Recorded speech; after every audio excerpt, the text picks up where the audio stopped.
God, grant me the serenity to accept the things I cannot change, the courage to change the things I can, and the wisdom to know the difference.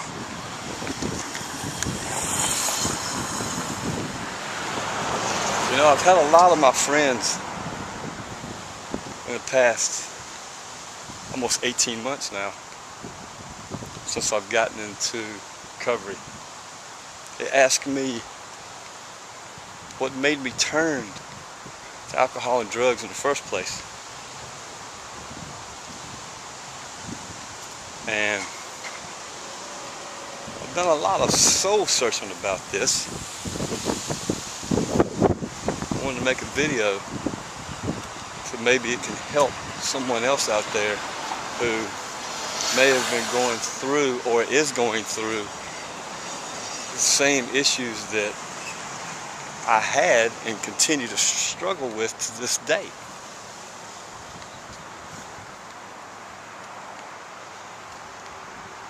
I want you guys to know that this is just me speaking about me. This is my experiences. This is what happened to me. But I found out going to Alcoholics Anonymous meetings and Narcotics Anonymous meetings that you may feel like you're the only person that is going through these issues, but there's a lot of people out there that go through the same things, man. So, make a long story short, we're back on topic now. The reason that I started drinking and using was because I was a very shy and scared kid. I mean, come on now. I stutter to this day, not as bad as I did, because now I try to control it as much as I can, except when I get very excited or have a lot of stuff running through my mind and I can't slow down. So, you know, I had a speech problem, skinny kid, and I didn't have a father.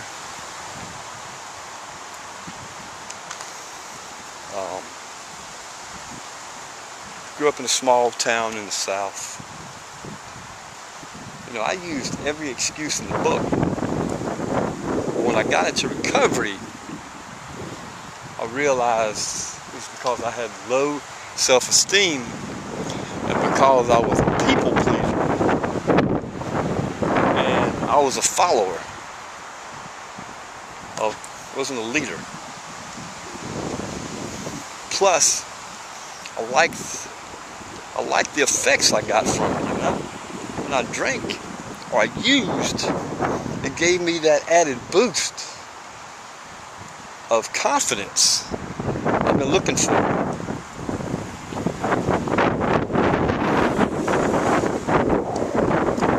You know, we beat ourselves up so much.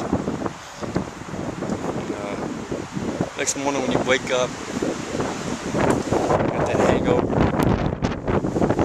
You know, you realize you spent all this money. You know, you look yourself in the mirror and you're like, oh, you're worthless. You're just no good. I mean, you beat yourself up. So your self-esteem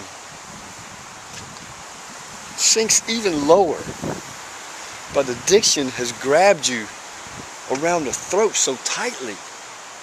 And you tell yourself every day, I'm not going to drink. I'm not going to use. But at the end of the day, you find yourself back buying that bottle or back buying that sack of dope. It's such a vicious cycle. You've got to break that cycle. That's why it's so imperative. When they say 90 meetings in 90 days, let me tell you, it does wonders for you because it implants the seeds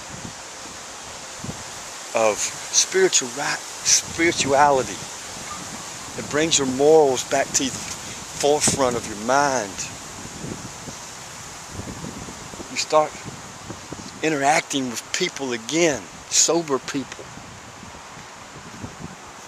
And when those feelings come up that you have suppressed for so long,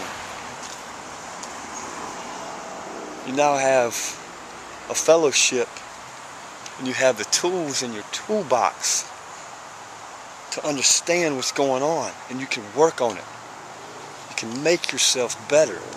You can break that vicious cycle of drinking, using, and becoming the person that you really want to become, the person you were put on this earth to be.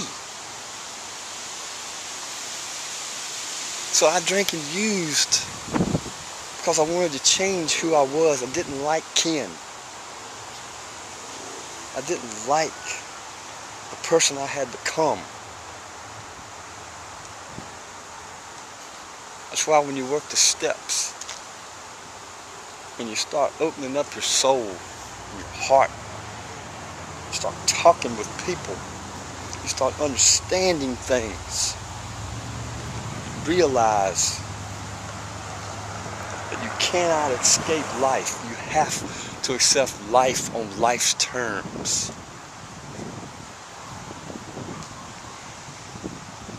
You know, bad things happen to good people, but it's how we react to those bad things that define us as a human. So try to be strong, be positive, and continue to do what you need to do in recovery. And just take it one day at a time.